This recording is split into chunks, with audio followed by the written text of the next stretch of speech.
전 예수님, 잘 주무셨어요? 어제에 이어서 오늘도 코린토 2서의 말씀이 쭉 나오고 있는데 어제 저녁 미사 참례 안 하셨죠? 그러면 또 이야기할 게 있으니까 참 행복한 거죠. 이 코린토 2서의 일단은 시대적인 배경은 기원후 한 44년에서 46년 사이라고 이야기를 합니다.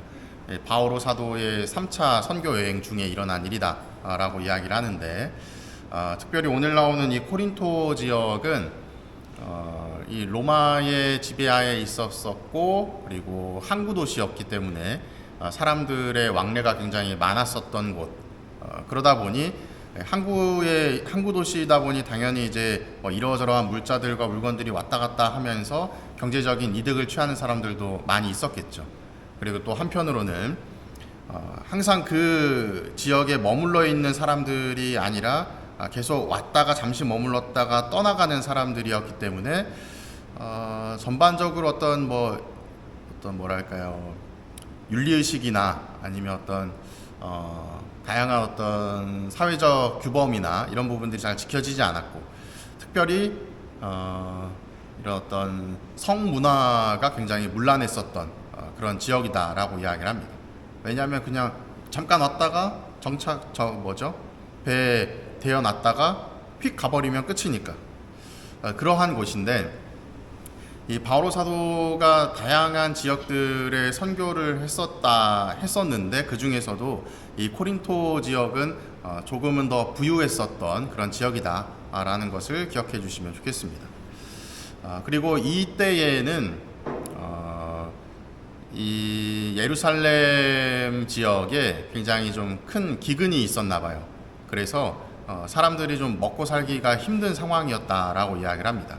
그러니 바오로 사도 입장에서는 어떤 생각을 가지고 있었냐면, 예루살렘 교회든 아니면 오늘 여기 어제 독서에 언급되었던 테살로니카 공동체든 아니면 코린토 공동체든 여타의 모든 공동체들은 결국은 하느님 안에서 다 같은 사람들이고 공동체인데, 코린토 지역에서는 돈 좀 있다고 잘 살고 있고, 예루살렘 교회는 막 기근이 들어서 사람들이 배가 골아서 중내 많이 하고 있고, 그것이 올바른 모습이 아니다라고 생각이 들었던 것이죠.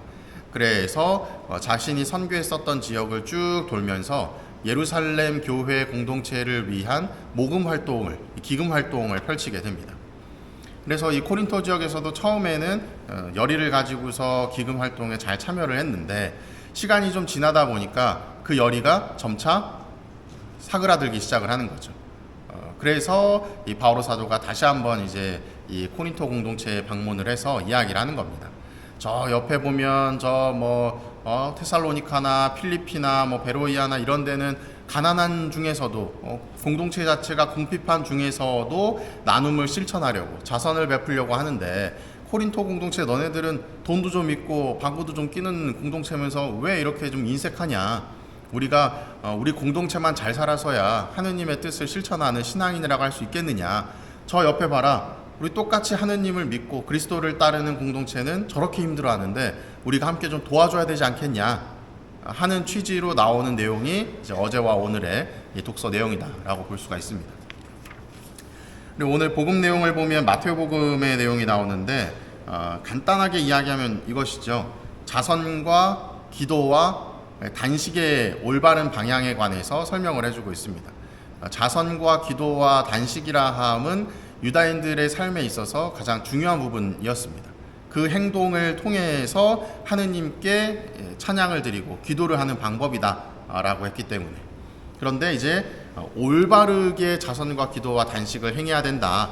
그 올바른 방법은 무엇이냐 하면서 쭉 설명해 놓은 것이 이제 오늘의 복음이죠. 그럼 오늘 독서와 복음에서 공통적으로 드러나는 단어가 있다면 무엇일까요? 자선이겠죠. 이 자선이라 함은 어떻게 우리가 받아들여야 될까? 내가 힘들게 벌고 내가 어떻게 해가지고 얻은 이거를 어떻게 남들한테 줘? 아까워. 못해. 이런 마음으로 신앙인들이 마음을 가지고 있어서는 안 된다. 우리는 우리가 가지고 있는 것을 어디에서 받았다? 신앙인들은 어디에서 받았다고 이야기하죠? 하느님에게서부터. 하느님께서 마련해 주신 것이다 라고 이야기를 합니다. 결국은 내가 받은, 내가 뭐 벌고 내가 얻고 한 것이 아니라 하느님께서 도와주셨기 때문에 지금의 내가 있을 수 있었던 것이죠. 그러니 하느님께 거저받은 것을 거저 나눠주는 것은 당연한 모습이다 라는 것을 기억하셔야 됩니다. 그리고 나아가서 이러한 자선의 가장 훌륭한 모범이 되시는 분이 있다면 바로 우리가 믿고 따르는 예수님이시겠죠. 예수님께서도 거저받은 것들을 모든 이들에게 다 나누어 주십니다. 그리고 그 가장 궁극적인 나눔의 요소는 무엇이었느냐? 자신의 생명과 자신의 삶 자체를 나누어 주는 모습을 통해서 자선의 그 끝을 보여주시는 것이죠. 우리는 그러한 자선의 모습을 보고 닮아야 됩니다. 그를 통해서 그리스도의 삶을 닮아 살아가는 것을 통해서 우리도 구원받을 수 있는 길에 앞장설 수 있는 것이죠. 그런데 이러한 자선의 행위는 단 한 번 바쳐지는 것으로 완성이 되느냐? 그렇지가 않다는 겁니다. 자선이라 함은 지속적으로 바쳐져야 된다는 거예요.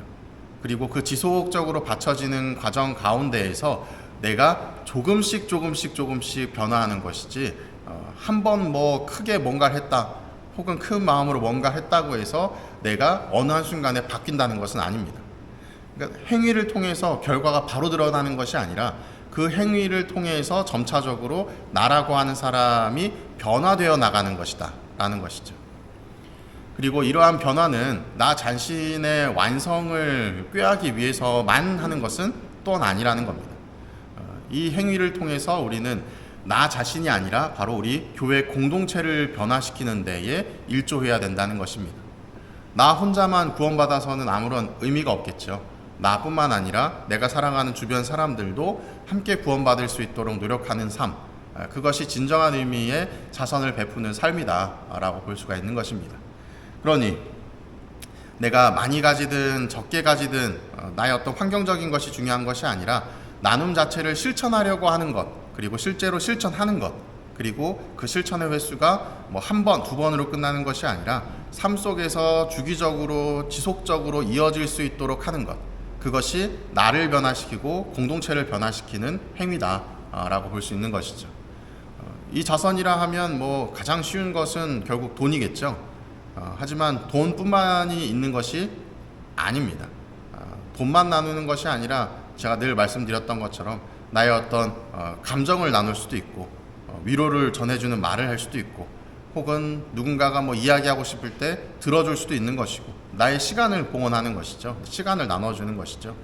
이러한 부분들도 결국은 큰 범주 안에서는 자선에 해당되는 것이 아닌가. 내가 가진 것을 나눈다는 측면에서. 그렇다면 내가 가진 것은 또 무엇이 있는가 생각을 해보셔야 되겠죠. 내가 가진 것이 나는 돈이 많아. 난 돈으로 할래. 그럼 땡큐입니다.